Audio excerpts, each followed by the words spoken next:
there, I'm Dr. Annika. It is a pleasure to meet you today. Sorry under these pretenses though.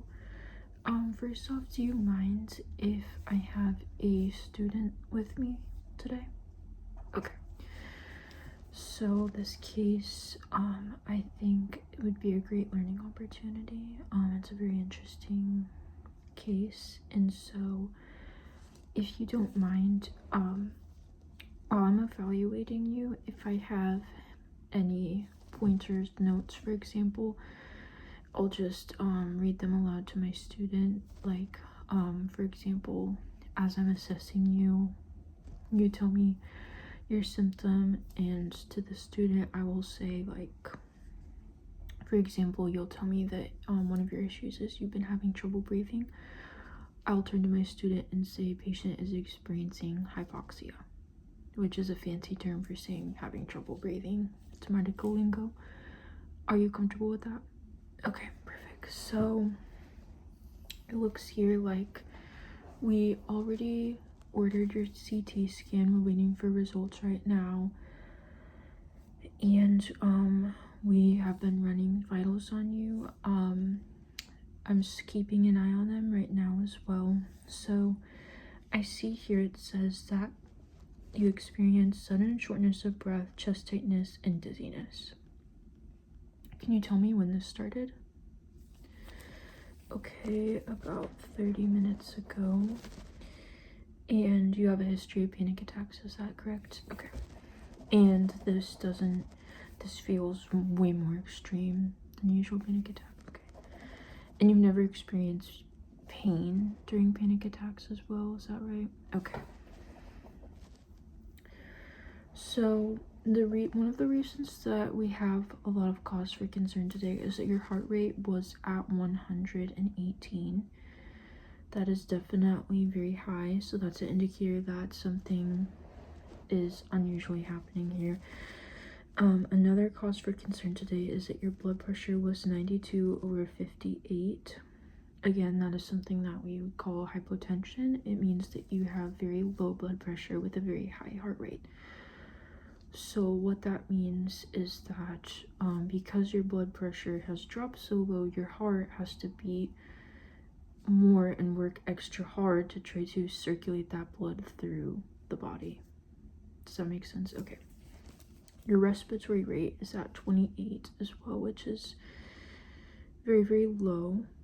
And your oxygen is at 88%, which is, we want to see that at least 98%. So that's why we have you on oxygen right now. And it looks like right now it is at 99%, which is great. Temperature was 98.5, looking great on that front. So I'm just gonna say a little side note to my student, if that's okay. The patient is experiencing a sudden onset of dyspnea, tachycardia, hypotension, no trauma, high risk for cardiopulmonary pathology. Okay. And are you experiencing any chest pain? Okay. Is the pain sharp, heavy, burning? Okay. Tight? Okay. Squeezing pain? Okay. In the chest? Okay. And it hurts to breathe in? Okay. So patient is experiencing pleuritic chest pain concerning for pulmonary embolism or pneumothorax. Okay. Have you been sick recently? No? Okay. No fever, chills, cold symptoms? No, not at all. Okay. Have you experienced any leg pain recently? Swelling? Yes, for the past 2 days. Okay. I thought you pulled a muscle. Okay. Have you had any prolonged sitting lately, such traveling, working? Do you have a... Okay. Okay, 10-hour flight. Okay. Patient is experiencing unilateral calf pain, possible deep vein thrombosis. Okay.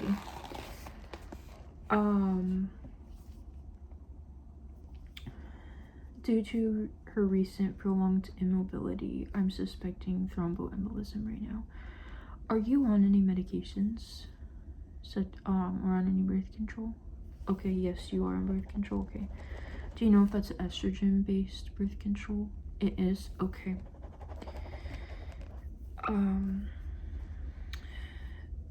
Because you're on an estrogen-based birth control, you're experiencing calf pain, you're having pain in your chest, trouble breathing, all of your symptoms right here, along with the fact that you had excessive sedentary, you were sitting in a 10-hour flight.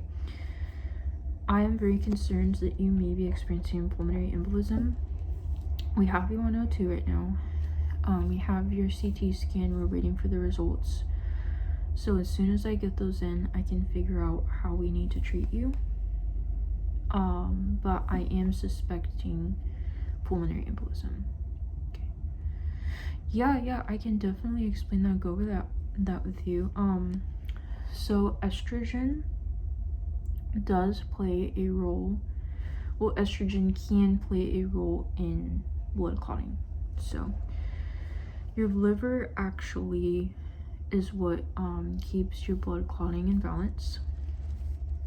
Your liver makes proteins that control blood clotting factors. So your liver can release different proteins that make the blood clot, and your liver can also produce proteins that keep the blood from clotting, and it just keeps it in balance. So if it needs to clot a little more, it needs to clot a little less, the liver keeps it all in check. Now estrogen can actually disrupt that balance, because estrogen can increase clotting factors and can decrease the natural anticoagulants. Anticoagulant just means anti-clotting, think of it that way. So in a normal female, not on any hormonal birth control, this would be very, very rare. But birth control, hormonal birth control, can increase estrogen from 3 to 6% in women.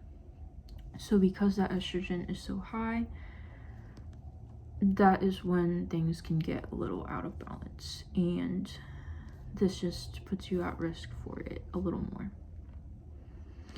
Yeah, you're wondering about the prolonged sitting, how that plays a role. So when you sit down for a very long time, blood, think of gravity, your blood is going to pull downward. So the blood can pull in your lower legs, your calves and feet, and sit there for a really long time because you're just staying completely still. Especially in an airplane because of the pressurized air as well. Then not to mention you're on a large amount of estrogen, which is going to increase your risk as well. Does that make sense? Okay. So we are concerned for a blood clot because of that. Okay, so you want me to explain what pulmonary embolism means? Sure. So what we think happened is that you developed a blood clot. This happened because you had extreme pressurized air while sitting for a really, really long time, not moving at all. So all that blood was pulled in your legs and it was just sitting there. You got a lot of estrogen in your body, which was creating a lot of coagulant chemicals. And because those coagulant proteins detected that blood sitting there, they just went at it, caused you to have a blood clot in your leg. That blood clot then traveled up to your lungs and is now giving you the symptoms that you're having now. You're having trouble breathing, your vitals are out of whack. Oh, the CT scan just came in? Okay, amazing. Yes, I would love to see those results.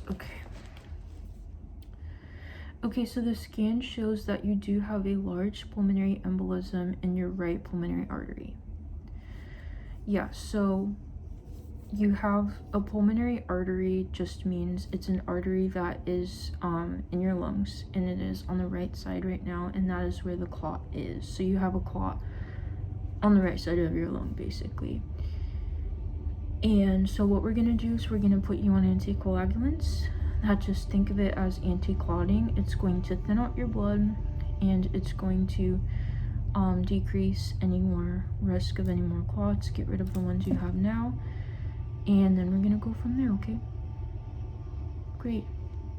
Thank you. It was a pleasure meeting you.